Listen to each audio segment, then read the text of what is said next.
दोस्तों इस वीडियो को ध्यान से देखो और इसके बाद ज़रूर बताना कि कौन सी कंपनी का विंडो एसी है और ये कितने साल पुराना हो सकता है। सबसे पहले इस विंडो एसी को जब मैं देखता हूँ इसको कबाड़े वाले ले जा रहे होते हैं। ये किसी ने कबाड़ में से बेचा होता है तो इसकी तो कॉपर की जो पाइप होती है ये देख करके मैं हैरान हो जाता हूँ कितनी मोटी है और इसकी जो कॉइल होती है वो भी कितनी ज़्यादा चौड़ी है। और आज के टाइम पर देख सकते हो दोस्तों कितनी ज़्यादा क्वालिटी में इशू आ रहे हैं, कितनी ज़्यादा क्वालिटी डाउन करते जा रहे हैं इसी कंपनी वाले।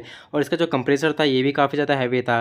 तो इसके जो कबाड़ी वाले थे वो सारे पार्ट खोल करके ले जा रहे हैं और इसको डिसमेंटल करके मतलब वो ले जा रहे हैं अपने साथ। काफ़ी देख के बुरा